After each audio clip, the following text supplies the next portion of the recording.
ABTA test পেপারে 227 নম্বর পেজের সমাধান করব। 227 পেজের ভূগোলের যে এমসিকিউ আছে সেগুলোর সমগ্র সমাধান করব।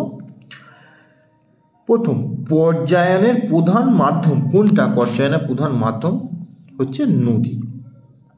প্রস্তর আবৃত মরুভূমি মিশরে যে নামে পরিচিত তার নাম হচ্ছে সেরিন। নৈশ দুটি মেঘ বায়ুমণ্ডলের যে স্তরে দেখা যায়, নৈশ দুটি দেখা যায় হচ্ছে মেসোস্ফিয়ারে। কোথায় দেখা যায়? দেখো অপশান দেওয়া আছে, গ অপশানটা দেওয়া আছে মেসোস্ফিয়ার, গ অপশানে দেওয়া আছে, দেখো মেসোস্ফিয়ার করবে।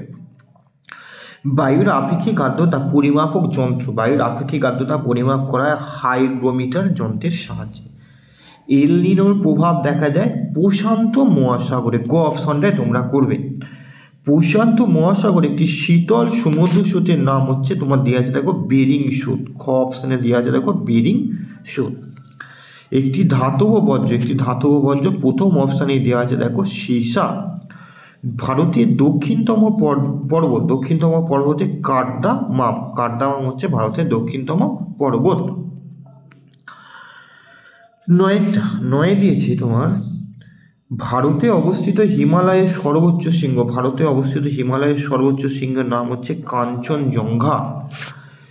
ভারতের কেন্দ্রীয় কফি গবেষণাগারটি অবস্থিত হচ্ছে কোথায়?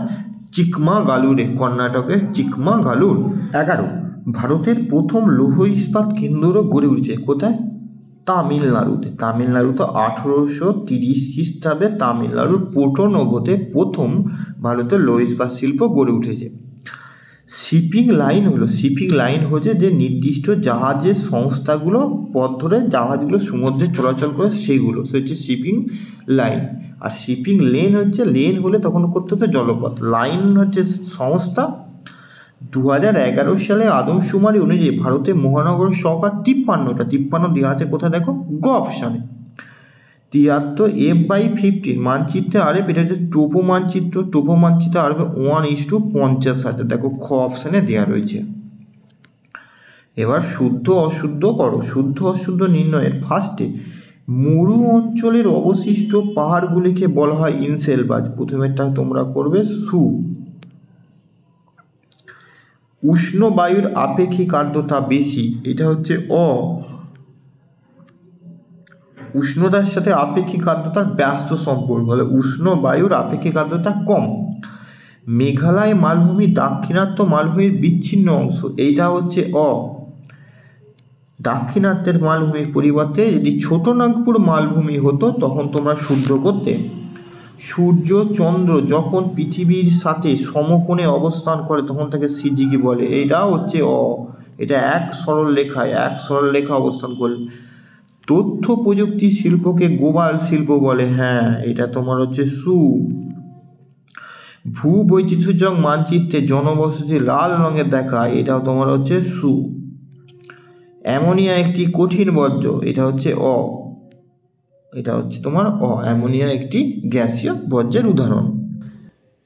উপযুক্ত শব্দ বসিয়ে শূন্যস্থান পূরণ করো। ফার্স্ট, পরল বেজনী নদীর ড্যাশ গতিতে দেখা যায়, তোমরা এখানটা লিখে দেবে মধ্য। জুলাই মাসের সর্বনিম্ন তাপমাত্রা ড্যাশ মহাদেশে, তোমরা লিখে দেবে আন্টার্কটিকা।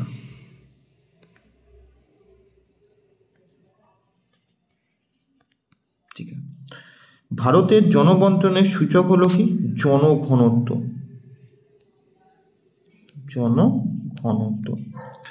মৌসুমী বায়ুর প্রত্যাগমন ঘটে ড্যাশ জেড বায়ুর প্রভাবে, এখানে লিখে দেবে উপক্রান্তীয়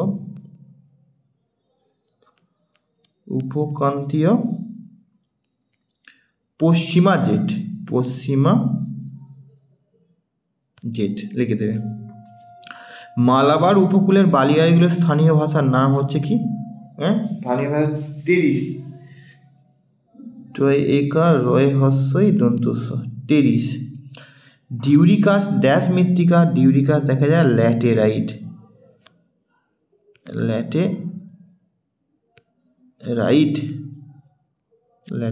মৃত্তিকা দেখা যায়, ঠিক আছে, ল্যাটেরাইট।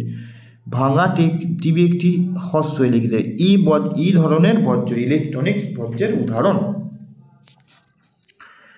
তারপরে একটি বা দুটি শব্দে উত্তর বলেছে।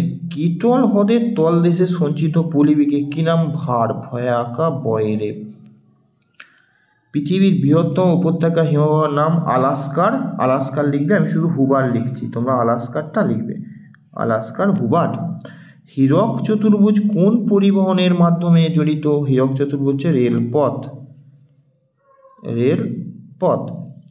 বায়ুমণ্ডলে কোন স্তর দিয়ে বেতার তরঙ্গ প্রতিফলিত হয়? বায়ুমণ্ডল হচ্ছে আয়নোস্ফিয়ার।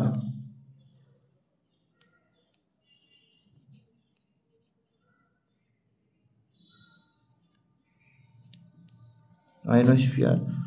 বন্যা নিয়ন্ত্রণে কোন খালের ভূমিকা সর্বাধিক? বন্যা নিয়ন্ত্রণ হচ্ছে তোমার প্লাবন খাল।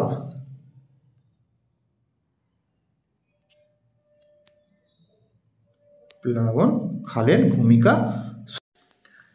কাশ্মীর উপত্যকায় উর্বর পলিমাটি কি নামে পরিচিত? উর্বর পলিমাটির নাম হচ্ছে কারেওয়া, কারেওয়া।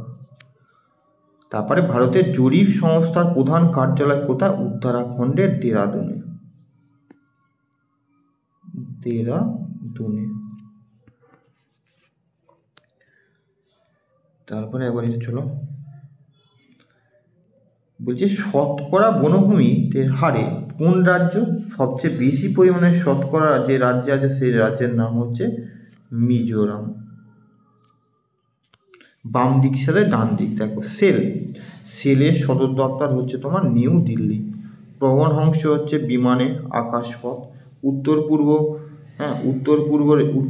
রেলপথ আর উত্তর পূর্ব রেলপথ হচ্ছে গোরখপুর। আর তোমার দিয়েছে ক্ষয়ের শেষ সীমা হচ্ছে প্লাহত। তোমার এবার 2 নম্বরগুলো দিয়েছে কি কি দিচ্ছে দেখে না একবার। 3 নম্বরেগুলো, 5 নম্বরগুলো আর ম্যাপ পয়েন্টিং।